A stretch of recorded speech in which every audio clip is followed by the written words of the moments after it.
Welcome to Grand Forks, recapping a great college basketball game tonight in the Big Sky Conference. North Dakota a 78-71 win over the Big Sky leaders, the Wildcats of Weber State. Alex Heinert alongside Greg Stemen.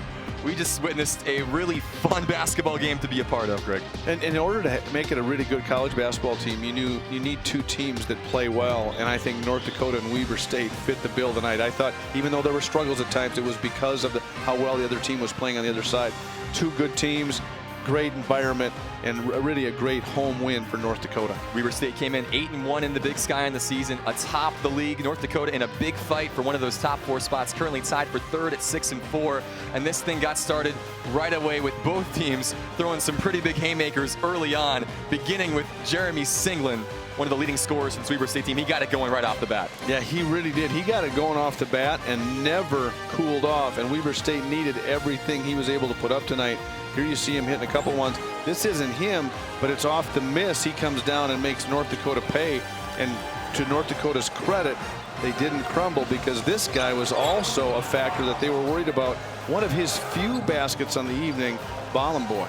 Joel Bollenboy, one of the best centers in the country and probably a future NBA draft pick, held to just 13 points on the evening. Quentin Hooker at the other end, helping UND build a bit of a gap in that first half, almost surprisingly so, with it like that dish to Connor Avance underneath. Yeah, he did it by scoring and then feeding Avance, and then McDermott with a couple of big threes in the first half, actually 3 of them I believe in the first half, all much needed, and really got this crowd into it, kind of building on a great game he had against Idaho State. 11 points in that first half for McDermott. It was 42-34 at the break, and UND kept it up in the second. Nice bucket there by Gino Crandall. Singlin, though, would not let his team go away. No, he didn't. He hit a shot every time they needed an answer. Singlin had it, but I'll tell you what, Crandall was really good down the stretch. Had a little shaky stretch in the beginning of that second half, but was critical to allow North Dakota to win this game. There's a nice finish for Weber. Kendall Hill finishing strong there. UND led by as many as 13. Joel Bollenboy, though, not letting his team go away. This was a 5-point game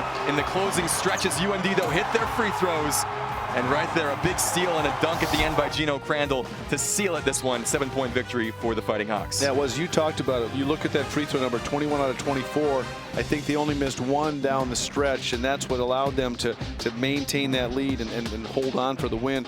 Rebound numbers were similar, but you see 7 more field goal attempts. A lot of that is due, in fact, to that number on the bottom. 14 turnovers for Weber State, only 5 for North Dakota. Credit them.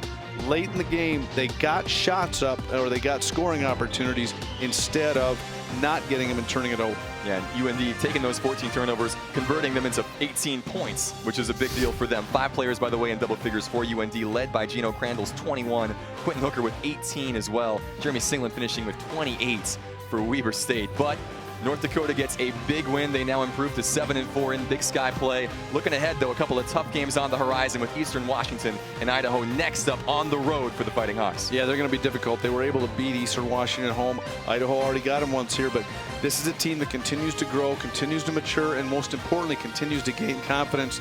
They're in as good a position as they've been all year to make a difficult road trip like that. If they can find a way to split those two, I'll tell you what, they'd be ecstatic. 78-71 the final here in North Dakota, now 7-4 in the Big Sky. Weber State falling down to 8-2, right back in the mix in the conference. Hey, for Greg Stemen, I'm Alex Heinert. Thanks for watching.